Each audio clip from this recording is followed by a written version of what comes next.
Emergency bulletin ਦੇਖਣ ਵਾਲੇ ਸਾਰੇ ਦਰਸ਼ਕਾਂ ਦਾ ਸਵਾਗਤ ਹੈ। ਮੈਂ ਹਰਸ਼ਰਨ ਕੌਰ। ਅੱਜ ਦੀਆਂ ਖਾਸ ਖਬਰਾਂ ਦੇ ਵਿੱਚ ਤੁਹਾਨੂੰ ਦੱਸ ਦਈਏ ਕਿ ਲਗਾਤਾਰ NIA ਦੇ ਵੱਲੋਂ ਪੰਜਾਬੀਆਂ ਨੂੰ ਨੋਟਿਸ ਭੇਜੇ ਜਾ ਰਹੇ ਨੇ, ਜਿਸ ਨੂੰ ਲੈ ਕੇ ਅੱਜ ਕਿਸਾਨ ਲੀਡਰਾਂ ਨੇ ਸਿੰਘੂ ਬਾਰਡਰ ਤੇ ਖਾਸ ਤੌਰ ਤੇ ਪ੍ਰੈਸ ਕਾਨਫਰੰਸ ਕੀਤੀ ਹੈ। ਸਾਰੀਆਂ ਕਿਸਾਨ ਜਥੇਬੰਦੀਆਂ ਦੇ ਲੀਡਰਾਂ ਨੇ ਕਿਹਾ ਕਿ NIA ਦੀ ਇਸ ਕਾਰਵਾਈ ਦੀ ਅਸੀਂ ਨਿੰਦਿਆ ਕਰਦੇ ਹਾਂ ਤੇ ਇਹਦੇ ਖਿਲਾਫ ਕੋਰਟ ਦੇ ਵਿੱਚ ਕਾਨੂੰਨੀ ਤੌਰ ਤੇ ਅਸੀਂ ਲੜਾਂਗੇ। ਹਰ ਕਾਨੂੰਨੀ ਤਰੀਕੇ ਨਾਲ ਅਸੀਂ ਸਰਕਾਰ ਦੀ ਇਸ ਕਾਰਵਾਈ ਦਾ ਜਵਾਬ ਦੇਵਾਂਗੇ। ਸਿੰਘੂ ਬਾਰਡਰ ਤੋਂ ਪ੍ਰੈਸ ਕਾਨਫਰੰਸ ਕਿਸਾਨ ਲੀਡਰਾਂ ਨੇ ਦੱਸਿਆ ਕਿ ਕੇਂਦਰ ਸਰਕਾਰ ਦੇ ਨਾਲ 19 ਜਨਵਰੀ ਨੂੰ ਹੋਣ ਵਾਲੀ ਬੈਠਕ ਤੋਂ ਪਹਿਲਾਂ ਹੀ ਅਸੀਂ ਸਰਕਾਰ ਨੂੰ ਨੋਟ ਕਰਵਾਇਆ ਹੈ ਕਿ ਇਹ ਕੀ ਚੱਲ ਰਿਹਾ ਹੈ, ਕੀ ਕਰ ਰਹੀ ਹੈ ਤੁਹਾਡੀ NIA। ਤਾਂ ਸਰਕਾਰ ਨੇ ਪੱਲਾ ਝਾੜਦਿਆਂ ਜਵਾਬ ਦੇ ਦਿੱਤਾ ਹੈ ਕਿ ਹਰਿਆਣਾ ਸਰਕਾਰ, UP ਸਰਕਾਰ ਨੇ ਕੁਝ ਕੀਤਾ ਹੈ, ਸਾਨੂੰ ਇਸ ਬਾਰੇ ਕੁਝ ਵੀ ਨਹੀਂ ਪਤਾ।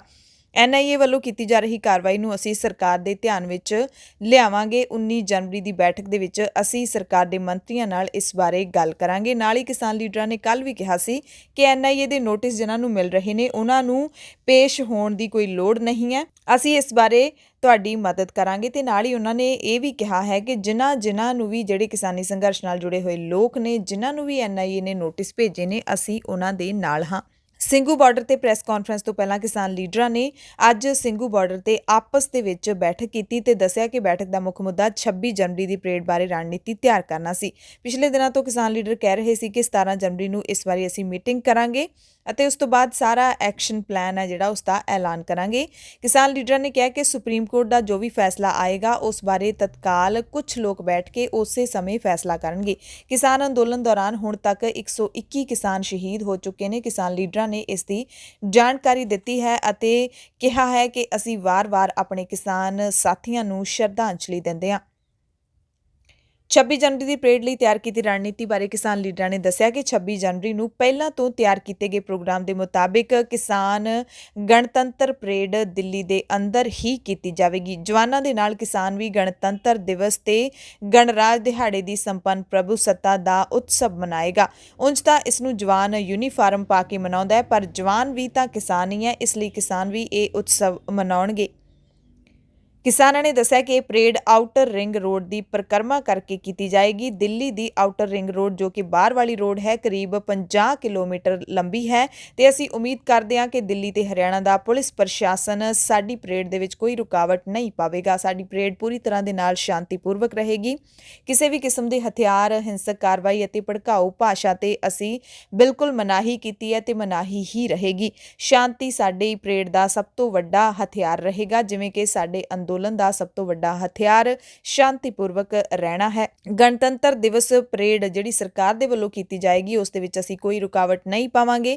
ਕਿਸੇ ਵੀ ਕੌਮੀ ਸਮਾਰਕ ਜਾਂ ਪ੍ਰਤੀਕ ਦੇ ਉੱਤੇ ਹਮਲਾ, ਕਬਜ਼ਾ ਕਰਨ ਦੀ ਕੋਸ਼ਿਸ਼ ਨਹੀਂ ਕੀਤੀ ਜਾਏਗੀ। ਕਿਸਾਨਾਂ ਨੇ ਐਲਾਨ ਕੀਤਾ ਕਿ ਜਿਹੜਾ ਵੀ ਵਾਹਨ ਪਰੇਡ ਦੇ ਵਿੱਚ ਸ਼ਾਮਿਲ ਹੋਵੇਗਾ, ਚਾਹੇ ਉਹ ਟਰੈਕਟਰ ਹੋਵੇ ਜਾਂ ਫਿਰ ਕੋਈ ਹੋਰ ਵਾਹਨ ਹੋਵੇ, ਉਹਦੇ ਉੱਤੇ ਤਿਰੰਗੇ ਦੇ ਨਾਲ ਕਿਸੇ ਵੀ ਕਿਸਾਨ ਜਥੇਬੰਦੀ ਦਾ ਝੰਡਾ ਜ਼ਰੂਰ ਲੱਗਿਆ ਹੋਣਾ ਚਾਹੀਦਾ ਹੈ। ਇਹ ਟਰੈਕਟਰ ਪਰੇਡ ਦੇ ਵਿੱਚ ਕਿਸੇ ਵੀ ਸਿਆਸੀ ਪਾਰਟੀ ਦੇ ਝੰਡੇ ਦੀ ਮਨਾਹੀ ਹੋਏਗੀ।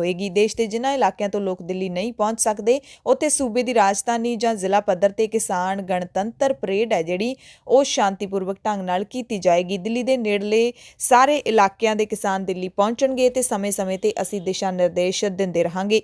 ਹਰਿਆਣਾ ਦੇ ਪਿੰਡ-ਪਿੰਡ ਦੇ ਵਿੱਚ ਰਾਸ਼ਟਰੀ ਕਿਸਾਨ ਮਹਾਸੰਘ ਬੈਨਰ ਦੇ ਹੇਠ ਇੱਕ ਯਾਤਰਾ ਸ਼ੁਰੂ ਹੋਈ ਹੈ, ਜਿਹਦੇ ਵਿੱਚ ਹਰ ਘਰ ਤੋਂ ਇੱਕ ਚਮਚਾ ਘਿਓ ਅਤੇ ਪਿੰਡ ਦੀ ਮਿੱਟੀ ਨੂੰ ਲੈ ਕੇ ਧਰਨੇ ਵਾਲੀ ਥਾਂ ਦੇ ਉੱਤੇ ਕਿਸਾਨ ਅੰਦੋਲਨ ਦੌਰਾਨ ਸ਼ਹੀਦ ਹੋਏ ਕਿਸਾਨਾਂ ਦੀ ਯਾਦ ਦੇ ਵਿੱਚ ਅਖੰਡ ਜੋਤ ਜਲਾਈ ਜਾਏਗੀ। ਇਹ ਜੋਤ ਉਦੋਂ ਤੱਕ ਜਗਦੀ ਰਹੇਗੀ ਜਦੋਂ ਤੱਕ ਸੰਘਰਸ਼ ਜਾਰੀ ਰਹੇਗਾ। ਕਿਸਾਨ ਲੀਡਰਾਂ ਨੇ ਐਲਾਨ ਕੀਤਾ ਕਿ ਕੱਲ੍ਹ ਨੂੰ ਪੂਰੇ ਦੇਸ਼ ਵਿੱਚ ਕਿਸਾਨਾਂ ਦੇ ਵੱਲੋਂ ਮਹਿਲਾ ਕਿਸਾਨ ਦਿਵਸ ਮਨਾਇਆ ਜਾ ਰਿਹਾ ਹੈ। 20 ਜਨਵਰੀ ਨੂੰ ਸ਼੍ਰੀ ਗੁਰੂ ਗੋਬਿੰਦ ਸਿੰਘ ਜੀ ਦਾ ਪ੍ਰਕਾਸ਼ ਦਿਹਾੜਾ ਪੂਰੇ ਦੇਸ਼ ਵਿੱਚ 11 ਵਜੇ ਤੋਂ ਲੈ ਕੇ 1 ਵਜੇ ਤੱਕ ਅਰਦਾਸ ਕਰਕੇ ਮਨਾਇਆ ਜਾਏਗਾ ਤੇ ਕਿਸਾਨਾਂ ਦੇ ਵੱਲੋਂ ਸੰਕਲਪ ਦੇ ਵਜੋਂ ਦੇਹ ਸ਼ਿਵਾਬਰ ਮੋਹ ਹੈ ਸ਼ਬਦ ਦਾ ਗਾਇਨ ਕਰਕੇ ਸਫਲਤਾ ਦੀ ਅਰਦਾਸ ਕੀਤੀ ਜਾਏਗੀ। किसी ने लंगर लगाया उसको भी, किसी ने शहीद के परिवारों को कुछ मदद की है उसको भी। इस तरह से तरह तरह के लोगों के ऊपर NIA जो है वो नोटिस ही नहीं भेज रही, उन पर केस देशद्रोह, राजद्रोह वगैरह के उनके ऊपर केस बना रहे हैं। सो हम आज सबसे पहले ये संयुक्त किसान मोर्चा की तरफ से हमने ये जो बैठक हुआ केंद्र सरकार के साथ हमारा, उस बैठक शुरू करने से पहले उनको नोट करवाया ये कि ये क्या हो रहा है। उन्होंने बोला हरियाणा सरकार ने कोई किया है, उत्तराखंड ने किया, हमें नहीं पता। तब हमारे साथियों ने बोला कि ये सेंट्रल गवर्नमेंट की NIA केसेस दर्ज कर रही है और ये आपकी एजेंसी है, सेंट्रल गवर्नमेंट कर रही है, आपको इसका नोटिस लेना चाहिए। तब तोमर जी ने वादा किया था कि ठीक है, इस मीटिंग के बाद हम इसके ऊपर नोटिस लेके इसका जानकारी लेके आपको बताएंगे, नेक्स्ट बैठक में क्या बोलते हैं ये देखेंगे। लेकिन इसका हम पूरे किसान संगठनों की तरफ से निंदा करते हैं और ये कहते हैं कि इसको हम कोर्ट में ही नहीं, लीगली भी इसके खिलाफ लड़ेंगे और साथ साथ इसके खिलाफ जो जन आंदोलन चलता है इसमें उसकी एनआईए या केंद्र सरकार का जो ये एक अनडेमोक्रेटिक काम जो है या एक इनह्यूमन जो काम है जिसमें हमें डराने की धमकाने की कोशिश की जा रही है, इसका हर तरह से हम मुकाबला करेंगे। आज हमने जो तय किया है उसके 5 सूत्र मैं आपको पढ़ के सुना देता हूं। यही बात हम एक लिख के अंग्रेजी में भी रिलीज कर देंगे। पहला, पूर्व घोषित कार्यक्रम के अनुसार 26 जनवरी को किसान गणतंत्र परेड का आयोजन दिल्ली के भीतर किया जाएगा। 2 तारीख को हम घोषित कर चुके थे प्रेस कॉन्फ्रेंस में कि ये परेड होगी, दिल्ली के अंदर होगी। जवान के साथ किसान भी गणतंत्र दिवस पर गण की संप्रभुता का उत्सव मनाएगा। गणतंत्र दिवस क्या है? गण ऊंचा है, बाकी सब छोटा है, जनता ऊंची है, सर्वोच्च है। उसे हमारा जवान मनाता है यूनिफॉर्म पहन के, लेकिन ये जो जवान है ये तो यूनिफॉर्म में किसान है, तो किसान भी मनाएगा अपने गण की संप्रभुता का उत्सव। Point number 1। 2, यह परेड आउटर रिंग रोड की परिक्रमा कर आयोजित की जाएगी। ये जो आउटर रिंग रोड दिल्ली की है, पीरागढ़ी से जनकपुरी, धौला कुआं, मुनीरका, आईआईटी, खेलगांव, चिराग दिल्ली, नेहरू प्लेस, ओखला, मजनू का टीला, बुराड़ी, आजादपुर, रोहिणी, ये वाली जो बाहर वाली रोड है 50 किलोमीटर के करीब है, इसकी परिक्रमा करके आयोजित की जाएगी। हम आशा करते हैं कि दिल्ली और हरियाणा का पुलिस प्रशासन इस आयोजन में कोई बाधा नहीं पहुंचाएगा। हम आप सबके माध्यम से सूचना दे रहे हैं, हमारा यह फैसला है। हम देश को और जनता को, अपने साथियों को, सबको खबर दे रहे हैं। तीसरा, यह परेड पूरी तरह से शांतिपूर्ण रहेगी। किसी भी किस्म के हथियार, हिंसक कार्रवाई और भड़काऊ भाषा पर बिल्कुल मनाही रहेगी। ये हमने पिछली बार भी कहा था, शांति इस आंदोलन का सबसे बड़ा हथियार है। आज उस शांति की बदौलत पंजाब के किसानों ने हासिल किया और पिछले 2 महीने से शांतिपूर्ण आंदोलन से ही हमने हासिल किया। इसको किसी भी कीमत पे हम छोड़ेंगे नहीं। चौथा, गणतंत्र दिवस परेड में कोई विघ्न नहीं डाला जाएगा। ये जो औपचारिक राजपथ पे गणतंत्र दिवस की परेड होती है, उसमें किसी किस्म का कोई विघ्न, कोई उसमें डिसरप्शन, कोई उसके अंदर गड़बड़ी बिल्कुल नहीं डाली जाएगी। किसी राष्ट्रीय स्मारक या प्रतीक पर हमला, कब्जा करने की कोई कोशिश नहीं होगी। ये सब इसलिए कहना पड़ रहा है, वो कभी लाल किले की बात हो जाती है, कभी राजपथ की बात हो जाती है, कभी पार्लियामेंट बिल्डिंग की बात हो जाती है। हम बिल्कुल स्पष्ट कर देना चाहते हैं, ऐसे किसी, ये सब हमारे सम्मान के प्रतीक हैं, इस पे कब्जा, हमला, धावा, कोई ऐसी हमारी नीयत नहीं है। हर वाहन पर, चाहे ट्रैक्टर हो, कोई भी और व्हीकल होगा, हर वाहन पर राष्ट्रीय ध्वज और साथ में किसी भी किसान संगठन का झंडा होगा। जैसा मैंने पिछली बार भी शायद कहा था, इस तिरंगे की आन बान शान को हम 1 इंच भी कम नहीं होने देंगे, इसको ऊंचाई उठाएंगे।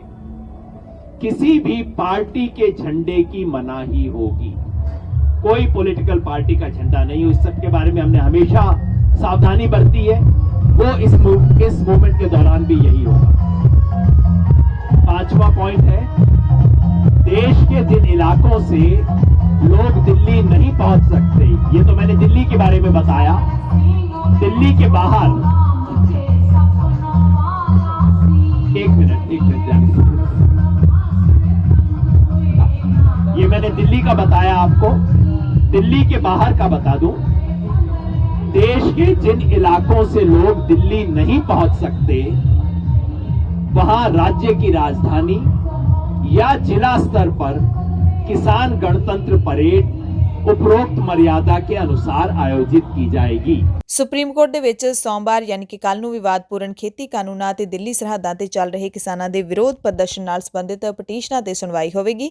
ਸੁਪਰੀਮ ਕੋਰਟ ਸਰਕਾਰ ਤੇ ਕਿਸਾਨਾਂ ਵਿਚਾਲੇ ਗੱਲਬਾਤ ਵਿਚਲੀ ਖੜੋਤ ਤੋੜਨ ਲਈ ਬਣਾਈ ਕਮੇਟੀ ਦੇ ਮੈਂਬਰ ਵੱਲੋਂ ਅਸਤੀਫਾ ਦੇਣ ਤੋਂ ਬਾਅਦ ਨਵੇਂ ਮੈਂਬਰ ਦੀ ਨਿਯੁਕਤੀ ਵੀ ਕਰ ਸਕਦੀ ਹੈ, ਕਿਉਂਕਿ ਪਿਛਲੇ ਦਿਨੀ ਭੁਪਿੰਦਰ ਸਿੰਘ ਮਾਨ ਨੇ ਅਸਤੀਫਾ ਦੇ ਦਿੱਤਾ ਸੀ, ਜਿਸ ਤੋਂ ਬਾਅਦ ਸੁਪਰੀਮ ਕੋਰਟ ਵੱਲੋਂ ਬਣਾਈ ਕਮੇਟੀ ਦੇ ਵਿੱਚ ਸਿਰਫ 3 ਮੈਂਬਰ ਹੀ ਰਹਿ ਗਏ ਨੇ। ਖਾਲਸਾ ਏਡ ਇੰਡੀਆ ਦੇ ਡਾਇਰੈਕਟਰ ਅਮਰਪ੍ਰੀਤ ਸਿੰਘ ਸਮੇਤ ਹੋਰਨਾਂ ਪੰਜਾਬੀਆਂ ਨੂੰ ਵੀ ਕੇਂਦਰੀ ਜਾਂਚ ਏਜੰਸੀ NIA ਨੇ ਨੋਟਿਸ ਭੇਜ ਦਿੱਤੇ ਨੇ। ਇਸ ਸੰਬੰਧੀ ਖਾਲਸਾ ਏਡ ਦੇ ਵੱਲੋਂ ਬਿਆਨ ਵੀ ਜਾਰੀ ਕੀਤਾ ਗਿਆ ਹੈ। ਕੌਮੀ ਜਾਂਚ ਏਜੰਸੀ ਨੇ ਕਿਸਾਨੀ ਸੰਘਰਸ਼ ਨਾਲ ਜੁੜੇ 1 ਦਰਜਨ ਤੋਂ ਵੱਧ ਲੋਕਾਂ ਨੂੰ ਸੰਮਨ ਭੇਜ ਕੇ ਦਿੱਲੀ ਤਲਬ ਕੀਤਾ ਹੈ ਵੱਖ-ਵੱਖ ਤਰੀਕਾਂ ਤੇ। ਖਾਲਸਾ ਏਡ ਨੇ ਜਿਹੜਾ ਬਿਆਨ ਜਾਰੀ ਕੀਤਾ ਹੈ ਉਹਦੇ ਵਿੱਚ ਕਿਹਾ ਗਿਆ ਹੈ ਕਿ NIA ਨੇ ਯੂਨੀਅਨ ਆਗੂਆਂ, ਪੱਤਰਕਾਰਾਂ ਤੇ ਕਿਸਾਨ ਅੰਦੋਲਨ ਦੀ ਹਮਾਇਤ ਕਰਨ ਵਾਲਿਆਂ ਨੂੰ ਸੰਮਨ ਜਾਰੀ ਕੀਤਾ ਹੈ। ਅਸੀਂ ਇਸ ਗੱਲ ਨੂੰ ਲੈ ਕੇ ਚਿੰਤਤ ਹਾਂ ਕਿ ਇਹ ਸੰਮਨ ਕਿਸਾਨ ਅੰਦੋਲਨ ਨਾਲ ਜੁੜੇ ਲੋਕਾਂ ਨੂੰ ਭੇਜੇ ਗਏ ਨੇ। ਇਹ ਸੰਮਨ ਬੱਸ ਡਰਾਈਵਰ ਤੋਂ ਲੈ ਕੇ ਯੂਨੀਅਨ ਲੀਡਰਾਂ ਨੂੰ ਭੇਜੇ ਗਏ ਨੇ ਤੇ ਸਭ ਨੂੰ NIA ਨੇ ਪੇਸ਼ ਹੋਣ ਦੇ ਹੁਕਮ ਦਿੱਤੇ ਨੇ।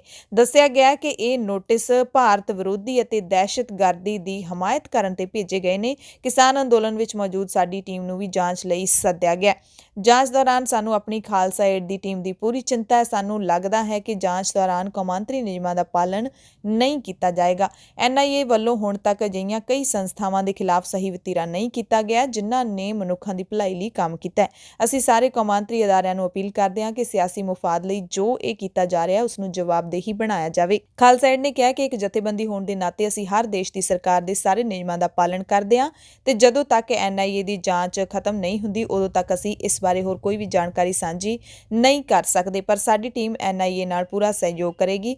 ਅਸੀਂ ਸਮੇਂ-ਸਮੇਂ ਤੇ ਜਾਣਕਾਰੀ ਸਾਂਝੀ ਕਰਦੇ ਰਹਾਂਗੇ। ਸੋ NIA ਦੇ ਸੰਮਨ ਜਿਨ੍ਹਾਂ ਨੂੰ ਮਿਲੇ ਨੇ ਉਹਨਾਂ ਵਿੱਚੋਂ ਬਹੁਤ ਸਾਰੇ ਸਿੱਖ ਜਥੇਬੰਦੀਆਂ ਦੇ ਕਾਰਕੁਨ ਵੀ ਸ਼ਾਮਿਲ ਨੇ। ਉਹਨਾਂ ਦੇ ਵਿੱਚੋਂ ਬਹੁਤ ਸਾਰੇ ਲੋਕ ਜਾਂਚ ਵਿੱਚ ਸ਼ਾਮਿਲ ਹੋਣ ਲਈ ਅੱਜ ਦਿੱਲੀ ਰਵਾਨਾ ਹੋ ਚੁੱਕੇ ਨੇ। ਅੱਜ ਦੇ ਦਿਨ ਕਿਸਾਨ ਲੀਡਰ ਬਲਦੇਵ ਸਿੰਘ ਸਿਰਸਾ ਨੂੰ ਵੀ NIA ਨੇ ਪੇਸ਼ ਹੋਣ ਲਈ ਬੁਲਾਇਆ ਸੀ, ਪਰ ਬਲਦੇਵ ਸਿੰਘ ਸਿਰਸਾ ਨੇ ਕੱਲ ਪ੍ਰੈਸ ਕਾਨਫਰੰਸ ਕਰਕੇ ਇਨਕਾਰ ਕਰ ਦਿੱਤਾ ਸੀ ਕਿ ਅੱਜ ਮੇਰੀ ਦੋਹਤੀ ਦਾ ਵਿਆਹ ਹੋਣ ਕਰਕੇ ਮੈਂ NIA ਦੇ ਮੂਹਰੇ ਪੇਸ਼ ਨਹੀਂ ਹੋ ਸਕਦਾ। ਸੋ ਬਲਦੇਵ ਸਿੰਘ ਸਿਰਸਾ ਅੱਜ ਪੇਸ਼ ਨਹੀਂ ਹੋਏ ਤੇ ਜਿਹੜੇ ਵੀ ਹੋਰ ਕਿਸਾਨਾਂ ਨੂੰ NIA ਦੇ ਨੋਟਿਸ ਮਿਲੇ ਨੇ ਉਹ ਵੀ NIA ਦੇ ਮੂਹਰੇ ਪੇਸ਼ ਨਹੀਂ ਹੋਏ ਤੇ ਨਾ ਹੀ ਹੋਣਗੇ। ਅੰਮ੍ਰਿਤਸਰ ਦੇ ਵਿੱਚ NIA ਵੱਲੋਂ ਸਿੱਖ ਜਥੇਬੰਦੀਆਂ, ਸਿੱਖ ਯੂਥ ਫੈਡਰੇਸ਼ਨ ਭਿੰਡਰਾਂਵਾਲਾ ਤੇ ਸਿੱਖ ਯੂਥ ਪਾਵਰ ਆਫ ਪੰਜਾਬ ਦੇ ਕਾਰਕੁਨਾਂ ਨੂੰ ਸੰਮਨ ਭੇਜੇ ਗਏ ਨੇ। ਅੰਮ੍ਰਿਤਸਰ ਤੇ ਤਰਨਤਾਰਨ ਜ਼ਿਲ੍ਹਿਆਂ ਵਿੱਚੋਂ ਇਹਨਾਂ ਸਿੱਖ ਜਥੇਬੰਦੀਆਂ ਨਾਲ ਸੰਬੰਧਿਤ ਕਈ ਸਿੱਖ ਨੌਜਵਾਨ ਸ਼ਾਮਿਲ ਨੇ। ਸੰਯੁਕਤ ਕਿਸਾਨ ਮੋਰਚੇ ਵੱਲੋਂ NIA ਵੱਲੋਂ ਭੇਜੇ ਸਮਨਾਂ ਦਾ ਵਿਰੋਧ ਕਰਦਿਆਂ ਇਸ ਸੰਬੰਧੀ ਜਾਂਚ ਵਿੱਚ ਸ਼ਾਮਿਲ ਹੋਣ ਤੋਂ ਨਾ ਵੀ ਕਰ ਦਿੱਤੀ ਗਈ ਸੀ, ਪਰ ਸਿੱਖ ਜਥੇਬੰਦੀਆਂ ਦੇ ਕਾਰਕੁਨਾਂ ਨੇ ਇਸ ਜਾਂਚ ਵਿੱਚ ਸ਼ਾਮਿਲ ਹੋਣ ਦਾ ਫੈਸਲਾ ਲਿਆ, ਜਿਸ ਦੇ ਚੱਲਦਿਆਂ ਸਾਰੇ ਜਿਹੜੇ ਲੋਕ ਨੇ ਜਿਨ੍ਹਾਂ ਨੂੰ ਸਮਨ ਮਿਲੇ ਸੀ ਉਹ ਦਿੱਲੀ ਲਈ ਅੱਜ ਰਵਾਨਾ ਹੋ ਗਏ ਨੇ। ਪਰਮਜੀਤ ਸਿੰਘ ਅਕਾਲੀ ਨੂੰ 19 ਜਨਵਰੀ ਨੂੰ ਜਾਂਚ ਵਿੱਚ ਸ਼ਾਮਿਲ ਹੋਣ ਲਈ ਬੁਲਾਇਆ ਗਿਆ, ਜਦਕਿ ਪਲਵਿੰਦਰ ਸਿੰਘ ਅਮਰਕੋਟ ਨੂੰ 18 ਜਨਵਰੀ ਨੂੰ ਜਾਂਚ ਲਈ ਸੱਦਿਆ ਗਿਆ। ਰਣਜੀਤ ਸਿੰਘ ਦਮਦਮੀ ਨੌਜਵਾਨ, ਉਹਨਾਂ ਨੂੰ 21 ਜਨਵਰੀ ਨੂੰ ਪੇਸ਼ ਹੋਣ ਲਈ ਸੰਮਨ ਭੇਜਿਆ ਗਿਆ ਤੇ ਉਹਨਾਂ ਨੇ ਵੀ ਜਾਂਚ ਵਿੱਚ ਸ਼ਾਮਿਲ ਹੋਣ ਦੀ ਸਹਿਮਤੀ ਪ੍ਰਗਟਾਈ ਹੈ। ਆਲ ਇੰਡੀਆ ਕਿਸਾਨ ਸਭਾ ਦੇ ਜਨਰਲ ਸਕੱਤਰ ਹਨਨ ਮੌਲਾ ਨੇ ਖਬਰ ਏਜੰਸੀ ANI ਨੂੰ ਦੱਸਿਆ ਕਿ ਅਸੀਂ 2 ਮਹੀਨਿਆਂ ਤੋਂ ਦੁੱਖ ਝੱਲ ਰਹੇ ਹਾਂ ਤੇ ਠੰਡੇ ਮੌਸਮ ਵਿੱਚ ਮਰ ਰਹੇ ਹਾਂ। ਸਰਕਾਰ ਸਾਨੂੰ ਤਰੀਕ ਤੇ ਤਰੀਕ ਦੇ ਰਹੀ ਹੈ ਤੇ ਗੱਲ ਨੂੰ ਖਿੱਚ ਰਹੀ ਹੈ ਤਾਂ ਜੋ ਅਸੀਂ ਥੱਕ ਜਾਈਏ ਤੇ ਉੱਠ ਕੇ ਚਲੇ ਜਾਈਏ। ਇਹੀ ਸਰਕਾਰ ਦੀ ਸਾਜ਼ਿਸ਼ ਹੈ, ਪਰ ਅਸੀਂ ਸਰਕਾਰ ਨੂੰ ਦੱਸਣਾ ਚਾਹੁੰਦੇ ਹਾਂ ਕਿ ਅਸੀਂ ਨਾ ਹੀ ਤਾਂ ਥੱਕਾਂਗੇ ਨਾ ਹੀ ਇੱਥੋਂ ਉੱਠ ਕੇ ਜਾਵਾਂਗੇ, ਆਪਣਾ ਹੱਕ ਲੈ ਕੇ ਹੀ ਅਸੀਂ ਵਾਪਸ ਜਾਵਾਂਗੇ। ਸ਼੍ਰੋਮਣੀ ਅਕਾਲੀ ਦਲ ਦੇ ਪ੍ਰਧਾਨ ਸੁਖਬੀਰ ਸਿੰਘ ਬਾਦਲ ਨੇ ਵੀ ਟਵੀਟ ਕੀਤਾ ਹੈ ਤੇ ਕਿਸਾਨ ਲੀਡਰਾਂ ਤੇ ਕਿਸਾਨ ਅੰਦੋਲਨ ਦੇ ਹਮਾਇਤੀਆਂ ਨੂੰ ਕੌਮੀ ਜਾਂਚ ਏਜੰਸੀ ਤੇ ED ਵੱਲੋਂ ਜੋ ਨੋਟਿਸ ਭੇਜੇ ਗਏ ਨੇ ਉਸ ਦੀ ਸਖਤ ਨਿੰਦਿਆ ਕੀਤੀ ਹੈ। ਸੁਖਬੀਰ ਬਾਦਲ ਨੇ ਲਿਖਿਆ ਕਿ 9ਵੇਂ ਦੌਰ ਦੀ ਗੱਲ ਸਫਲ ਰਹਿ ਜਾਣ ਤੋਂ ਬਾਅਦ ਇਹ ਬਿਲਕੁਲ ਸਾਫ਼ ਹੋ ਗਿਆ ਕਿ ਕੇਂਦਰ ਸਰਕਾਰ ਕਿਸਾਨਾਂ ਨੂੰ ਥਕਾਉਣਾ ਚਾਹੁੰਦੀ ਹੈ। ਪੰਜਾਬ BJP ਦੇ ਲੀਡਰ ਸੁਰਜੀਤ ਜਿਆਣੀ ਨੇ NIA ਦੇ ਵੱਲੋਂ ਧੜਾ-ਧੜ ਭੇਜੇ ਜਾ ਰਹੇ ਨੋਟਿਸਾਂ ਦੇ ਉੱਤੇ ਬਿਆਨ ਦਿੱਤਾ ਹੈ। ਸੁਰਜੀਤ ਜਿਆਣੀ ਨੇ ਸਲਾਹ ਦਿੱਤੀ ਹੈ ਕਿ NIA ਦੇ ਵਿੱਚ ਵੀ ਆਪਣੇ ਬੱਚੇ ਬੈਠੇ ਨੇ, ਜਿਹਨੂੰ ਵੀ ਨੋਟਿਸ ਆਇਆ ਜਾ ਕੇ ਜਵਾਬ ਦੇ ਆਵੇ। ਉਹਨਾਂ ਕਿਹਾ ਕਿ ਨੋਟਿਸਾਂ ਨੂੰ ਕਿਸਾਨ ਅੰਦੋਲਨ ਦੇ ਨਾਲ ਜੋੜਨਾ ਬਿਲਕੁਲ ਗਲਤ ਹੈ। ਜੇਕਰ ਕਿਸੇ ਨੂੰ ਨੋਟਿਸ ਮਿਲਿਆ ਤਾਂ ਉਸ ਨੂੰ ਜਾ ਕੇ ਜਵਾਬ ਦੇਣਾ ਚਾਹੀਦਾ ਹੈ। NIA ਦੇ ਵਿੱਚ ਕੋਈ ਬਾਹਰ ਦੇ ਲੋਕ ਨਹੀਂ ਬੈਠੇ, ਆਪਣੇ ਬੱਚੇ ਬੈਠੇ ਨੇ। ਹਰਿਆਣਾ ਦੇ ਕਿਸਾਨ ਲੀਡਰ ਗੁਰਨਾਮ ਸਿੰਘ ਚੜੂਨੀ ਦਾ ਜਾਲੀ ਫੇਸਬੁੱਕ ਪੇਜ ਬਣ ਗਿਆ ਤੇ ਇਸ ਜਾਲੀ ਫੇਸਬੁੱਕ ਪੇਜ ਦੇ ਜ਼ਰੀਏ ਆਨਲਾਈਨ ਲੁਟੇਰਿਆਂ ਨੇ ਅਕਾਊਂਟ ਬਣਾ ਕੇ ਕਿਸਾਨੀ ਸੰਘਰਸ਼ ਦੇ ਨਾਂ ਤੇ ਪੈਸੇ ਮੰਗਣੇ ਸ਼ੁਰੂ ਕੀਤੇ ਨੇ। ਇਹਨਾਂ ਲੁਟੇਰਿਆਂ ਨੇ ਫੇਸਬੁੱਕ ਤੇ ਇੱਕ ਪੋਸਟ ਪਾ ਕੇ ਸਾਰੇ ਲੋਕਾਂ ਨੂੰ ਕਿਸਾਨਾਂ ਦੀ ਮਦਦ ਕਰਨ ਦੇ ਨਾਂ ਤੇ ਅਪੀਲ ਕਰਦਿਆਂ ਕਿਹਾ ਕਿ ਜਿੰਨਾ ਵੀ ਹੋ ਸਕੇ ਕਿਸਾਨਾਂ ਦੀ ਮਦਦ ਕਰੋ ਤਾਂ ਜੋ ਕਈ ਦਿਨਾਂ ਤੋਂ ਸੜਕਾਂ ਤੇ ਬੈਠੇ ਕਿਸਾਨਾਂ ਦੀ ਮਦਦ ਅਸੀਂ ਕਰ ਸਕੀਏ। 26 ਜਨਵਰੀ ਦੇ ਲਈ ਕਿਸਾਨਾਂ ਦੇ ਲਈ ਅਸੀਂ ਦਾਨ ਇਕੱਠਾ ਕਰ ਰਹੇ ਰਹੇ ਹਾਂ, ਇਸ ਕਰਕੇ ਤੁਸੀਂ ਹੇਠਾਂ ਦਿੱਤੇ ਗਏ ਅਕਾਊਂਟ ਨੰਬਰ ਦੇ ਵਿੱਚ ਪੈਸੇ ਪਵਾ ਸਕਦੇ ਹੋ। ਇਹ ਜਿਹੜਾ ਫੇਕ ਅਕਾਊਂਟ ਫੇਸਬੁੱਕ ਤੇ ਬਣਾਇਆ ਗਿਆ ਹੈ, ਗੁਰਨਾਮ ਸਿੰਘ ਚੜੂਨੀ ਦੇ ਨਾਮ ਤੇ ਹੀ ਬਣਾਇਆ ਗਿਆ ਤੇ ਗੁਰਨਾਮ ਸਿੰਘ ਦੀ ਹੀ ਫੋਟੋ ਲਾਈ ਗਈ ਹੈ।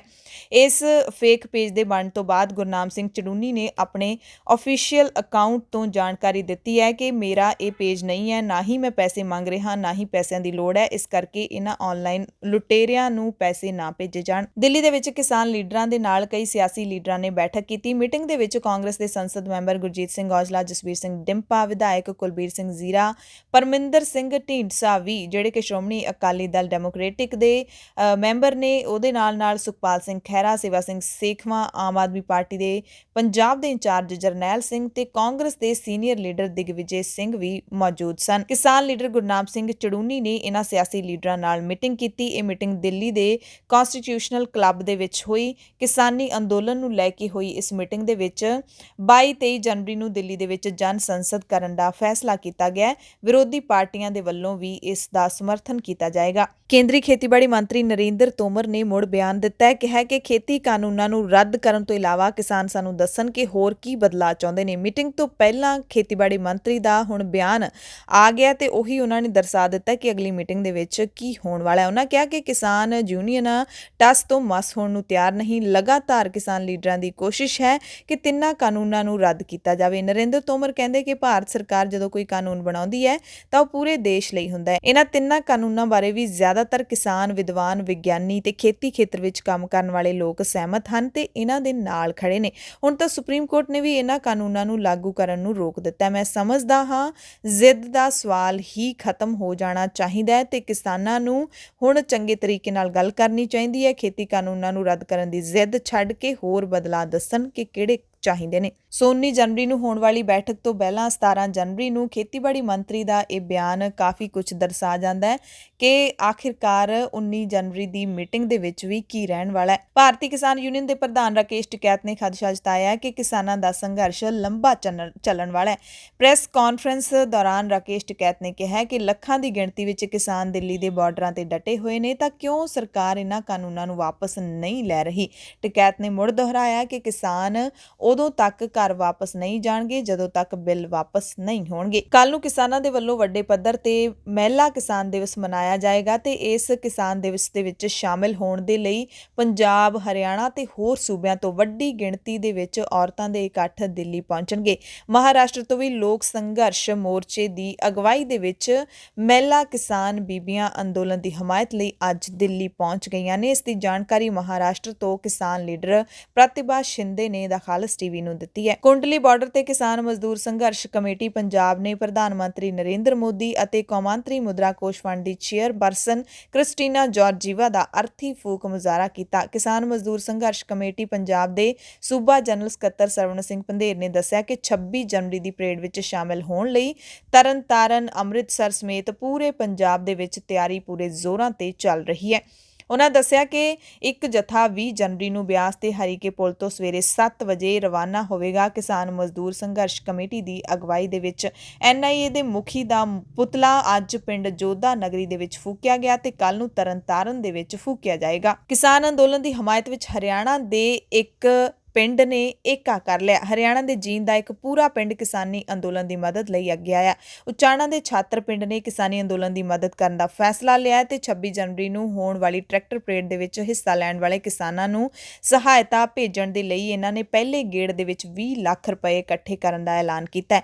ਪਹਿਲੇ ਪੜਾਅ ਦੇ ਵਿੱਚ ਪ੍ਰਤੀ ਏਕੜ ਦੇ ਹਿਸਾਬ ਨਾਲ 200 ਰੁਪਏ ਇਕੱਠੇ ਕੀਤੇ ਜਾ ਰਹੇ ਨੇ। ਪਿੰਡ ਵਾਸੀਆਂ ਦੇ ਮੁਤਾਬਿਕ ਇਹ ਸਹਾਇਤਾ ਲਗਾਤਾਰ ਜਾਰੀ ਰਹੇਗੀ। ਇੱਕੋ ਪਿੰਡ ਦੀ ਕਿਸਾਨਾਂ ਦੇ ਵੱਲੋਂ ਇਸ ਨੂੰ ਵੱਡੀ ਮਾਲੀ ਮਦਦ ਦੇ ਵਜੋਂ ਵੇਖਿਆ ਜਾ ਸਕਦਾ ਹੈ। ਚੰਡੀਗੜ੍ਹ ਦੇ ਸੈਕਟਰ 17 ਦੇ ਵਿੱਚ ਅੱਜ ਪੰਜਾਬ ਦੇ ਪ੍ਰਗਤੀਸ਼ੀਲ ਲੇਖਕਾਂ, ਬੁੱਧੀਜੀਵੀਆਂ, ਪੱਤਰਕਾਰਾਂ, ਚਿੱਤਰਕਾਰ, ਰੰਗਕਰਮੀਆਂ, ਬੁੱਤ ਤਰਾਸ਼ ਤੇ ਕਲਾ ਦੇ ਖੇਤਰ ਨਾਲ ਜੁੜੇ ਲੋਕਾਂ ਨੇ ਕੇਂਦਰ ਸਰਕਾਰ ਦੇ ਕਾਲੇ ਖੇਤੀ ਕਾਨੂੰਨਾਂ ਤੇ ਦਿੱਲੀ ਵਿੱਚ ਚੱਲ ਰਹੇ ਕਿਸਾਨੀ ਅੰਦੋਲਨ ਦੇ ਹੱਕ ਵਿੱਚ ਮਨੁੱਖੀ ਕੜੀ ਬਣਾ ਕੇ ਕੇਂਦਰ ਸਰਕਾਰ ਦਾ ਵਿਰੋਧ ਕੀਤਾ। ਕਿਸਾਨਾਂ ਦੇ ਹੱਕ ਵਿੱਚ ਬਣਾਈ ਇਸ ਮਨੁੱਖੀ ਕੜੀ ਵਿੱਚ ਪੰਜਾਬ ਭਰ ਤੋਂ ਸ਼ਾਮਲ ਵਿਦਵਾਨਾਂ ਨੇ ਦਿੱਲੀ ਦੇ ਮੋਰਚੇ ਵਿੱਚ ਸ਼ਹੀਦ ਕਿਸਾਨਾਂ ਨੂੰ ਸ਼ਰਧਾਂਜਲੀ ਵੀ ਦਿੱਤੀ ਤੇ 2 ਮਹੀਨੇ ਤੋਂ ਵੱਧ ਦੇ ਸਮੇਂ ਤੋਂ ਮੋਰਚੇ ਵਿੱਚ ਡਟੇ ਕਿਸਾਨਾਂ ਦੇ ਜਜ਼ਬੇ ਨੂੰ ਸਲਾਮ ਕੀਤਾ। ਅੱਜ ਕਿਸਾਨ ਜਥੇਬੰਦੀਆਂ ਦੀ ਇਹ ਅਪੀਲ ਸੀ ਕਿ ਹਿੰਦੁਸਤਾਨ ਦੇ तमाम ਜਿਹੜੇ ਸੈਕਸ਼ਨ ਨੇ ਉਹ ਉਹਨਾਂ ਦਾ ਸਮਰਥਨ ਕਰਨ। ਅੱਜ ਪੰਜਾਬ ਤੇ ਚੰਡੀਗੜ੍ਹ ਦੇ ਪ੍ਰਗਤੀਸ਼ੀਲ ਲੇਖਕ ਸੰਘ ਦੇ ਯੂਨਿਟਾਂ ਨੇ ਸੱਦਾ ਦਿੱਤਾ ਸੀ ਕਿ ਅਸੀਂ ਪੰਜਾਬ ਦੇ ਹਰ ਡਿਸਟ੍ਰਿਕਟ ਹੈੱਡਕੁਆਟਰ ਤੇ, ਤਹਿਸੀਲ ਹੈੱਡਕੁਆਟਰ ਤੇ ਜਿੱਥੇ-ਜਿੱਥੇ ਵੀ ਲੇਖਕਾਂ ਨੂੰ ਸੰਭਵ ਹੋਵੇ ਉੱਥੇ ਅਸੀਂ ਮਨੁੱਖੀ ਚੇਨ ਬਣਾ ਕੇ ਕਿਸਾਨ ਅੰਦੋਲਨ ਦੇ ਸੰਘਰਸ਼ ਵਿੱਚ ਨਾਲ ਆਪਣੀ ਇਕਜੁੱਟਤਾ ਜ਼ਾਹਰ ਕਰੋਗੇ। ਤੁਸੀਂ ਦੇਖ ਰਹੇ ਹੋ ਸੈਕਟਰ 17 ਦੇ ਵਿੱਚ ਤੁਸੀਂ ਨੋਟ ਕਰ ਰਹੇ ਹੋਵੋਗੇ ਕਿ ਅੱਜ ਚੰਡੀਗੜ੍ਹ ਦੇ ਲੇਖਕ, ਚੰਡੀਗੜ੍ਹ ਦੇ ਰੰਗਕਰਮੀ, ਚੰਡੀਗੜ੍ਹ ਦੇ ਪੱਤਰਕਾਰ, ਚੰਡੀਗੜ੍ਹ ਦੇ ਬੁੱਧੀਜੀਵੀ, ਚੰਡੀਗੜ੍ਹ ਦੇ ਵਿਦਿਆਰਥੀ, ਚੰਡੀਗੜ੍ਹ ਦੇ ਨੌਜਵਾਨ ਕਲਾਕਰਮੀ, ਚੰਡੀਗੜ੍ਹ ਦੇ ਚਿੱਤਰਕਾਰ ਤੇ ਸਾਡੇ ਰਿਟਾਇਰਡ ਚਾਹੇ IAS ਅਫਸਰ ਨੇ, PCS ਅਫਸਰ ਨੇ, ਕਿਸਾਨਾਂ ਦੇ ਇਸ ਹੱਕੀ ਸੰਘਰਸ਼ ਦੀ ਹਮਾਇਤ ਲਈ ਜੁੜੇ ਹੋਏ ਨੇ।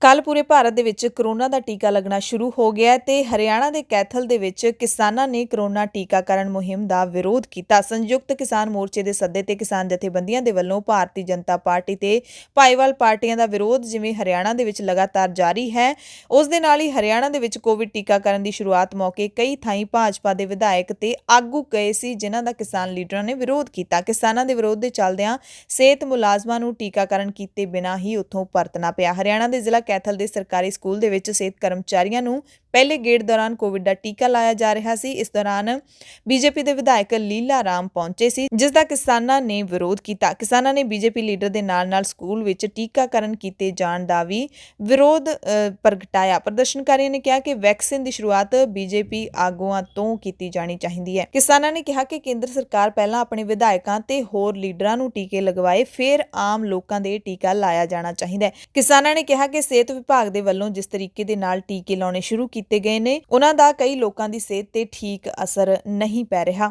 ਇਸੇ ਤਰ੍ਹਾਂ ਦੀਆਂ ਖਬਰਾਂ ਦਿੱਲੀ ਤੋਂ ਵੀ ਮਿਲੀਆਂ। ਦਿੱਲੀ ਦੇ ਦੱਖਣ ਤੇ ਦੱਖਣ ਪੱਛਮ ਜ਼ਿਲ੍ਹਿਆਂ ਦੇ ਵਿੱਚ 11 ਕੇਸ ਦਰਜ ਕੀਤੇ ਗਏ ਨੇ ਜਦਕਿ ਪੂਰਬੀ ਤੇ ਪੱਛਮੀ ਜ਼ਿਲ੍ਹਿਆਂ ਦੇ ਵਿੱਚ 6 ਕੇਸ ਦਰਜ ਕੀਤੇ ਗਏ ਨੇ। ਕਈ ਲੋਕਾਂ ਦੀ ਹਾਲਤ ਕੋਵਿਡ-19 ਦਾ ਟੀਕਾ ਲਾਉਣ ਤੋਂ ਬਾਅਦ ਵਿਗੜੀ ਹੈ। ਇੱਕ ਸਿਹਤ ਮੁਲਾਜ਼ਮ ਨੂੰ ਤਾਂ ਏਮਸ ਦੇ ICU ਦੇ ਵਿੱਚ ਵੀ ਦਾਖਲ ਕਰਵਾਇਆ ਗਿਆ। ਉੱਤਰ ਪੱਛਮੀ ਦਿੱਲੀ ਦੇ ਵਿੱਚ 4 ਘਟਨਾਵਾਂ ਸਾਹਮਣੇ ਆਈਆਂ ਨੇ, 2 ਕੇਂਦਰੀ ਦਿੱਲੀ ਤੇ ਇੱਕ ਉੱਤਰੀ ਦਿੱਲੀ ਦੇ ਵਿੱਚ। ਦੱਖਣੀ ਦਿੱਲੀ ਦਾ ਇੱਕ ਕੇਸ ਗੰਭੀਰ ਦੱਸਿਆ ਗਿਆ। ਗੰਭੀਰ ਲੱਛਣਾਂ ਤੋਂ ਪ੍ਰਭਾਵਿਤ ਵਿਅਕਤੀ ਨੂੰ all India institute of medical sciences ਦੇ ICU ਦੇ ਵਿੱਚ ਦਾਖਲ ਕਰਵਾਇਆ ਗਿਆ। ਇਸ ਵਿਅਕਤੀ ਨੂੰ ਜਦੋਂ ਬੀਤੇ ਦਿਨ ਟੀਕਾ ਲਾਇਆ ਗਿਆ ਸੀ ਤਾਂ 10 ਮਿੰਟ ਮਗਰੋਂ ਹੀ ਉਸ ਨੂੰ ਸਿਰ ਦਰਦ, ਸਰੀਰ ਤੇ ਧੱਫੜ, ਸਾਹ ਲੈਣ ਦੇ ਵਿੱਚ ਪਰੇਸ਼ਾਨੀ ਦਾ ਸਾਹਮਣਾ ਕਰਨਾ ਪਿਆ ਸੀ। ਡਾਕਟਰਾਂ ਮੁਤਾਬਿਕ ਉਸ ਨੂੰ ਏਵਿਲ ਤੇ ਹਾਈਡਰੋਕਾਰਟਿਸੋਨ ਦਿੱਤੀ ਗਈ, ਫਿਰ ਵੀ ਸੁਧਾਰ ਨਾ ਹੋਣ ਤੋਂ ਬਾਅਦ ICU ਦੇ ਵਿੱਚ ਦਾਖਲ ਕਰਵਾਇਆ ਗਿਆ। ਸੋ ਪੂਰੇ ਭਾਰਤ ਦੇ ਵਿੱਚ 17 ਜਨਵਰੀ ਨੂੰ ਕਰੋਨਾ ਵਾਇਰਸ ਦੇ ਟੀਕੇ ਲਾਉਣ ਦੀ ਸ਼ੁਰੂਆਤ ਕੀਤੀ ਸੀ ਤੇ ਇਸ ਮੁਹਿੰਮ ਦੀ ਸ਼ੁਰੂਆਤ ਪ੍ਰਧਾਨ ਮੰਤਰੀ ਨਰਿੰਦਰ ਮੋਦੀ ਨੇ ਕੀਤੀ ਸੀ। ਪਰ ਇਹ ਜਿਸ ਤਰ੍ਹਾਂ ਦੀਆਂ ਖਬਰਾਂ ਮਿਲ ਰਹੀਆਂ ਨੇ ਕਿ ਕਈ ਲੋਕਾਂ ਦੀ ਸਿਹਤ ਵਿਗੜ ਰਹੀ ਹੈ, ਸੱਚਮੁੱਚ ਚਿੰਤਾਜਨਕ ਹੈ।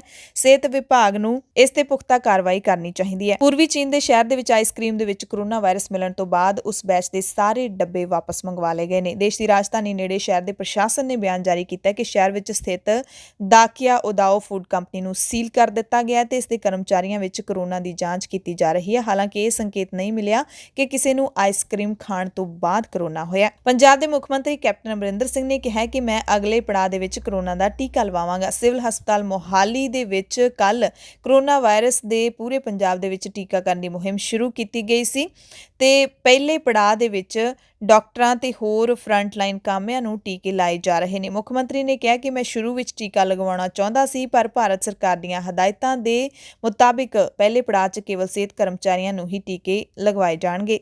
10 ਨੇਪਾਲੀਆਂ ਦੀ ਇੱਕ ਟੀਮ ਨੇ ਠੰਡ ਦੇ ਮੌਸਮ ਦੇ ਵਿੱਚ K2 ਪਰਬਤ ਚੋਟੀ ਦੀ TC ਤੇ ਪਹੁੰਚ ਕੇ ਨਵਾਂ ਵਿਸ਼ਵ ਰਿਕਾਰਡ ਬਣਾ ਦਿੱਤਾ ਹੈ। K2 ਪਰਬਤ ਮਾਊਂਟ ਐਵਰੈਸਟ ਤੋਂ ਸਿਰਫ 200 ਮੀਟਰ ਛੋਟਾ ਹੈ। ਇਹ ਕਰਾਕੋਰਮ ਪਰਬਤਮਾਲਾ ਦਾ ਹਿੱਸਾ ਹੈ ਜੋ ਕਿ ਪਾਕਿਸਤਾਨ ਚੀਨ ਸਰਹੱਦ ਦੇ ਵਿਚਕਾਰ ਫੈਲਿਆ ਹੋਇਆ। ਸੋਸ਼ਲ ਮੀਡੀਆ ਪਲੇਟਫਾਰਮ WhatsApp ਨੇ ਆਪਣਾ ਸਟੇਟਸ ਅਪਡੇਟ ਕੀਤਾ ਹੈ। WhatsApp ਦੇ ਵੱਲੋਂ ਕਦੇ-ਕਦੇ ਹੀ ਆਪਣਾ ਜਿਹੜਾ WhatsApp ਸਟੇਟਸ ਅਪਡੇਟ ਕੀਤਾ ਜਾਂਦਾ ਹੈ। ਇਹ ਸਾਰੇ ਲੋਕ ਹੀ ਦੇਖ ਸਕਦੇ ਨੇ ਜਿਹੜੇ ਲੋਕ WhatsApp ਵਰਤਦੇ ਨੇ। WhatsApp ਨੇ ਆਪਣੇ ਸਟੇਟਸ ਦੇ ਵਿੱਚ ਦੱਸਿਆ ਹੈ, ਲੋਕਾਂ ਨੂੰ ਭਰੋਸਾ ਦਿਵਾਇਆ ਹੈ ਕਿ ਉਹਨਾਂ ਦੀ ਪ੍ਰਾਈਵੇਸੀ ਦੇ ਨਾਲ ਕੋਈ ਸਮਝੌਤਾ ਨਾ ਕੀਤਾ ਗਿਆ ਤੇ ਨਾ ਹੀ ਅਸੀਂ ਕਰਾਂਗੇ। WhatsApp ਨੇ ਸਟੇਟਸ ਦੇ ਵਿੱਚ ਕਿਹਾ ਕਿ ਤੁਹਾਡੀ ਪ੍ਰਾਈਵੇਸੀ ਦੇ ਨਾਲ ਕੋਈ ਸਮਝੌਤਾ ਨਹੀਂ ਕੀਤਾ ਗਿਆ ਤੇ ਨਾ ਹੀ ਅਸੀਂ ਤੁਹਾਡੀ ਲੋਕੇਸ਼ਨ ਦਾ ਪਤਾ ਲਾ ਸਕਦੇ ਹਾਂ। ਪ੍ਰਧਾਨ ਮੰਤਰੀ ਨਰਿੰਦਰ ਮੋਦੀ ਨੇ ਗੁਜਰਾਤ ਦੇ ਕੇਵੜੀਆ ਨੂੰ ਵਾਰਾਣਸੀ, ਦਾਦਰ, ਅਹਿਮਦਾਬਾਦ, ਹਜ਼ਰਤ ਨਿਜ਼ਾਮੂਦੀਨ, ਰੀਵਾ, ਚੇਨਈ ਤੇ ਪ੍ਰਤਾਪ ਨਗਰ ਨਾਲ ਜੋੜਨ ਵਾਲੀਆਂ ਰੇਲ ਗੱਡੀਆਂ ਨੂੰ ਅੱਜ ਹਰੀ ਝੰਡੀ ਦੇ ਕੇ ਰਵਾਨਾ ਕੀਤਾ। ਇਸ ਮੌਕੇ ਪ੍ਰਧਾਨ ਮੰਤਰੀ ਨੇ ਕਿਹਾ ਕਿ ਇਹਦੇ ਨਾਲ ਗੁਜਰਾਤ ਦੇ ਵਿੱਚ ਆਉਣ ਜਾਣ ਵਿੱਚ ਸੈਲਾਨੀਆਂ ਨੂੰ ਸਹੂਲਤ ਹੋਵੇਗੀ ਤੇ ਹਰ ਰੋਜ਼ ਰੋਜ਼ 1 ਲੱਖ ਯਾਤਰੀ ਕੇਵੜੀਆ ਆਉਣਗੇ। ਉਹਨਾਂ ਨੂੰ ਸਟੈਚੂ ਆਫ ਯੂਨਿਟੀ ਤੱਕ ਪਹੁੰਚਣ ਦੇ ਲਈ ਲਾਭ ਹੋਏਗਾ। ਬਰਤਾਨੀਆ ਦੇ ਪ੍ਰਧਾਨ ਮੰਤਰੀ ਬੋਰਿਸ ਜੌਨਸਨ ਨੇ ਭਾਰਤ ਦੇ ਪ੍ਰਧਾਨ ਮੰਤਰੀ ਨਰਿੰਦਰ ਮੋਦੀ ਨੂੰ ਕੋਰਨਵਾਲ ਇਲਾਕੇ ਦੇ ਵਿੱਚ 11 ਤੋਂ 13 ਜੂਨ ਤੱਕ ਹੋਣ ਵਾਲੇ G7 ਸੰਮੇਲਨ ਦੇ ਵਿੱਚ ਹਿੱਸਾ ਲੈਣ ਲਈ ਸੱਦਾ ਦਿੱਤਾ ਹੈ। ਜੌਨਸਨ ਨੇ UK ਦੇ ਵਿੱਚ ਕੋਰੋਨਾ ਵਾਇਰਸ ਮਹਾਮਾਰੀ ਵਿੱਚ ਫੈਲਾਅ ਕਾਰਨ ਗਣਤੰਤਰ ਦਿਹਾੜੇ ਦੀ ਪਰੇਡ ਵਿੱਚ ਆਉਣ ਤੋਂ ਇਨਕਾਰ ਕਰ ਦਿੱਤਾ ਸੀ, ਪਰ ਉਹਨਾਂ ਦੇ ਸਿਖਰ ਸੰਮੇਲਨ ਤੋਂ ਪਹਿਲਾਂ ਭਾਰਤ ਆਉਣ ਦੀ ਵੀ ਯੋਜਨਾ ਹੈ। ਜੌਨਸਨ ਨੇ ਕਿਹਾ ਕਿ ਮੈਂ ਤਾਂ ਮੋਦੀ ਜੀ ਨਹੀਂ ਆ ਸਕਿਆ, ਪਰ ਤੁਸੀਂ ਸਾਡੇ ਕੋਲ ਜ਼ਰੂਰ ਆਓ। ਜੇਕਰ ਤੁਸੀਂ ਹਰ ਮਹੀਨੇ ਮੋਬਾਈਲ ਫੋਨ ਚਾਰਜ ਤੋਂ ਪਰੇਸ਼ਾਨ ਹੋ ਤਾਂ ਖਬਰ ਤੁਹਾਡੇ ਲਈ ਚੰਗੀ ਹੈ। BSNL, Airtel, JIO, Vodafone India ਨੇ ਸਾਲ ਭਰ ਦੇ ਰਿਚਾਰਜ ਇੱਕੋ ਵਾਰ ਕਰਨ ਤੇ ਗਾਹਕਾਂ ਨੂੰ ਫਾਇਦਾ ਦੇਣ ਦਾ ਐਲਾਨ ਕੀਤਾ ਹੈ। BSNL ਨੇ ਨਵੇਂ ਸਾਲ ਦੇ ਗਣਰਾਜ ਦਿਹਾੜੇ ਤੋਂ ਪਹਿਲਾਂ ਗਾਹਕਾਂ ਦੇ ਲਈ ਨਵਾਂ ਤੇ ਇੱਕ ਵੱਖਰਾ ਪਲਾਨ ਪੇਸ਼ ਕੀਤਾ ਹੈ। BSNL ਨੇ ਸਾਲ ਭਰ ਦੇ ਵਿੱਚ ਵੈਲਿਡਿਟੀ ਵਾਲੇ ਪਲਾਨ ਦੀ ਕੀਮਤ 1999 ਰੁਪਏ ਰੱਖੀ ਹੈ। 60 ਦਿਨ ਦੇ ਲਈ ਕਾਲਰ ਟਿਊਨ ਫ੍ਰੀ ਮਿਲੇਗੀ। ਇਸ ਪਲਾਨ ਦੇ ਨਾਲ ਗਾਹਕਾਂ ਨੂੰ 3 GB ਡੇਟਾ ਰੋਜ਼ਾਨਾ ਮਿਲੇਗਾ ਤੇ ਮੁਫਤ ਕਾਲਿੰਗ ਦੇ ਨਾਲ 100 SMS ਵੀ ਮਿਲਣਗੇ। ਏਅਰਟੈਲ ਨੇ ਸਾਲ ਭਰ ਦੀ ਵੈਲਿਡਿਟੀ ਲਈ 3 ਵੱਖ-ਵੱਖ ਪਲਾਨ ਪੇਸ਼ ਕੀਤੇ ਨੇ। ਏਅਰਟੈਲ ਨੇ 1498 ਰੁਪਏ ਵਾਲੇ ਪਲਾਨ ਦੇ ਵਿੱਚ ਗਾਹਕਾਂ ਨੂੰ ਸਾਲ ਭਰ ਦੀ ਵੈਲਿਡਿਟੀ ਦੇ ਨਾਲ ਆਊਟਗੋਇੰਗ ਤੇ ਇਨਕਮਿੰਗ ਫ੍ਰੀ ਦੇਣ ਦਾ ਐਲਾਨ ਕੀਤਾ ਹੈ। 24 GB ਡੇਟਾ ਤੇ 3600 SMS ਫ੍ਰੀ ਮਿਲਣਗੇ। ਜੀਓ ਨੇ ਜਿਹੜਾ ਆਫਰ ਦਿੱਤਾ ਹੈ, ਅੰਬਾਨੀ ਦੀ ਕੰਪਨੀ ਨੇ, ਉਸਨੇ 1 ਸਾਲ ਵਾਲੀ ਵੈਲਿਡਿਟੀ ਦੇ ਪਲਾਨ ਦੀ ਕੀਮਤ 2121 ਰੁਪਏ ਰੱਖੀ ਹੈ, ਜਿਹੜੀ ਕਿ ਏਅਰਟੈਲ ਅਤੇ BSNL ਦੇ ਨਾਲੋਂ ਮਹਿੰਗੀ ਹੈ। ਇਹਦੇ ਵਿੱਚ ਗਾਹਕਾਂ ਨੂੰ 1.5 GB ਡੇਟਾ ਰੋਜ਼ਾਨਾ ਮਿਲੇਗਾ, ਮੁਫਤ ਕਾਲਿੰਗ, 100 SMS ਤੇ ਜੀਓ ਦੀਆਂ ਸਾਰੀਆਂ ਐਪਲੀਕੇਸ਼ਨਸ ਮਿਲਣਗੀਆਂ। ਅਫਗਾਨਿਸਤਾਨ ਦੇ ਵਿੱਚ ਸੁਪਰੀਮ ਕੋਰਟ ਦੀਆਂ 2 ਔਰਤ ਜੱਜਾਂ ਨੂੰ ਗੋਲੀ ਮਾਰ ਕੇ ਮਾਰ ਦਿੱਤਾ ਗਿਆ। ਕੋਰਟ ਦੇ ਇੱਕ ਬੁਲਾਰੇ ਦੇ ਮੁਤਾਬਿਕ ਇਹ ਘਟਨਾ ਉਸ ਵਕਤ ਵਾਪਰੀ ਜਦੋਂ ਇਹ ਦੋਵੇਂ ਔਰਤਾਂ ਵਾਹਨ ਰਾਹੀਂ ਦਫ਼ਤਰ ਜਾ ਰਹੀਆਂ ਸੀ। ਇਹਨਾਂ ਤੇ ਬੰਦੂਕਧਾਰੀਆਂ ਨੇ ਹਮਲਾ ਕੀਤਾ। ਅਮਰੀਕੀ ਰਾਸ਼ਟਰਪਤੀ ਡੋਨਾਲਡ ਟਰੰਪ ਦੇ ਅਫਗਾਨਿਸਤਾਨ ਤੋਂ ਆਪਣੀ ਸੈਨਾ ਨੂੰ ਹਟਾਉਣ ਦੇ ਦੌਰਾਨ ਇਹ ਵੱਡੀ ਵਾਰਦਾਤ ਵਾਪਰੀ ਹੈ। ਅਫਗਾਨਿਸਤਾਨ ਦੇ ਉਪ ਰਾਸ਼ਟਰਪਤੀ ਨੇ ਇਸ ਮਹੀਨੇ ਇੱਕ ਇੰਟਰਵਿਊ ਦੇ ਵਿੱਚ ਖਦਸ਼ਾ ਵੀ ਜ਼ਾਹਿਰ ਕੀਤਾ ਸੀ ਕਿ ਪਹਿਲਾਂ ਤੋਂ ਹੀ ਅਸਥਿਰ ਦੇਸ਼ ਦੇ ਵਿੱਚ ਸੈਨਾ ਹਟਾਉਣ ਦੇ ਨਾਲ ਹੋਰ ਹਿੰਸਾ ਹੋ ਸਕਦੀ ਹੈ। ਸੋ ਐਮਰਜੈਂਸੀ ਬੁਲੇਟਿਨ ਦੇ ਵਿੱਚ ਜਾਂਦੇ ਤੁਹਾਨੂੰ ਅਹਿਮ ਖਬਰ ਜਿਹੜੀ ਕਿਸਾਨਾਂ ਨੇ ਅੱਜ ਐਲਾਨ ਕੀਤਾ ਹੈ, ਉਹ ਦੁਬਾਰਾ ਦੱਸ ਦਈਏ ਕਿ ਕਿਸਾਨਾਂ ਨੇ 26 ਜਨਵਰੀ ਦੀ ਕਿਸਾਨ ਟਰੈਕਟਰ ਪਰੇਡ ਦੇ ਪ੍ਰੋਗਰਾਮ ਦਾ ਐਲਾਨ ਕਰ ਦਿੱਤਾ ਹੈ ਅਤੇ ਇਸ ਨੂੰ ਸ਼ਾਂਤੀਪੂਰਵਕ ਰੱਖਣ ਦਾ ਸੱਦਾ ਦਿੱਤਾ ਹੈ ਤੇ ਦਾਅਵਾ ਵੀ ਕੀਤਾ ਹੈ ਕਿ ਇਹ ਸ਼ਾਂਤੀਪੂਰਵਕ ਹੀ ਰਹੇਗਾ। ਨਾਲ ਹੀ ਕਿਸਾਨਾਂ ਨੇ ਟਰੈਕਟਰ ਪਰੇਡ ਨੂੰ ਦਿੱਲੀ ਦੇ ਲੋਕਾਂ ਨੂੰ ਵੇਖਣ ਦਾ ਸੱਦਾ ਵੀ ਦਿੱਤਾ ਹੈ। ਲੀਡਰਾਂ ਨੇ ਕਿਹਾ ਕਿ 26 ਜਨਵਰੀ ਦੀ ਪਰੇਡ ਤੈਅ ਹੈ ਤੇ ਦਿੱਲੀ ਦੇ ਅੰਦਰ ਹੋਏਗੀ। ਦਿੱਲੀ ਦੀਆਂ ਸਰਹੱਦਾਂ ਤੇ ਖੇਤੀ ਕਾਨੂੰਨਾਂ ਖਿਲਾਫ ਪ੍ਰਦਰਸ਼ਨ ਕਰ ਰਹੇ ਕਿਸਾਨ ਤੇ ਪੂਰੇ ਦੇਸ਼ ਤੋਂ ਪਹੁੰਚਣ ਵਾਲੇ ਕਿਸਾਨ 26 ਜਨਵਰੀ ਨੂੰ ਦਿੱਲੀ ਦੀ ਰਿੰਗ ਰੋਡ ਦੇ ਉੱਤੇ ਟਰੈਕਟਰ ਰੈਲੀ ਕਰਨਗੇ। ਪਰੇਡ ਵਿੱਚ ਪੂਰੇ ਮੁਲਕ ਦੇ ਕਿਸਾਨ ਹਿੱਸਾ ਲੈਣਗੇ। ਹਰ ਸੂਬੇ ਦੀਆਂ ਝਾਕੀਆਂ ਵੀ ਕਿਸਾਨਾਂ ਦੇ ਵੱਲੋਂ ਕੱਢੀਆਂ ਜਾਣਗੀਆਂ ਤੇ ਦਿੱਲੀ ਦੇ ਲੋਕਾਂ ਨੂੰ ਖਾਸ ਤੌਰ ਤੇ ਪਰੇਡ ਦੇਖਣ ਦਾ ਸੱਦਾ ਦਿੱਤਾ ਗਿਆ ਤੇ ਵੱਡੀ ਜਾਣਕਾਰੀ ਇਹ ਵੀ ਦਿੱਤੀ ਗਈ ਹੈ ਕਿ 24, 25 ਤੇ 26 ਜਨਵਰੀ ਨੂੰ ਹੋਰ ਮੁਲਕਾਂ ਦੇ ਵਿੱਚ ਵੀ ਕਿਸਾਨਾਂ ਦੀ ਹਮਾਇਤ ਦੇ ਵਿੱਚ ਪਰੇਡ ਕੀਤੀ ਜਾਏਗੀ। ਲੀਡਰਾਂ ਨੇ ਕਿਹਾ ਕਿ ਕਿਸਾਨ ਚਾਹੁੰਦੇ ਸਨ ਕਿ ਜੇਕਰ ਜਵਾਨ ਪਰੇਡ ਦੇ ਵਿੱਚ ਹਿੱਸਾ ਲੈਂਦੇ ਨੇ ਤਾਂ ਕਿਸਾਨਾਂ ਨੂੰ ਵੀ ਲੈਣਾ ਚਾਹੀਦਾ ਹੈ। ਹਰੇਕ ਵਾਹਨ ਤੇ ਰਾਸ਼ਟਰੀ ਝੰਡਾ ਤੇ ਕਿਸੇ ਵੀ ਕਿਸਾਨ ਜਥੇਬੰਦੀ ਦਾ ਝੰਡਾ ਜ਼ਰੂਰ ਲੱਗਿਆ ਹੋਏਗਾ। ਸਿਆਸੀ ਪਾਰਟੀ ਦਾ ਕੋਈ ਵੀ ਝੰਡਾ ਨਹੀਂ ਲਾਵਾਂਗੇ। ਐਮਰਜੈਂਸੀ ਬੁਲੇਟਿਨ ਦੇਖਣ ਵਾਲੇ ਸਾਰੇ ਦਰਸ਼ਕਾਂ ਦਾ ਧੰਨਵਾਦ।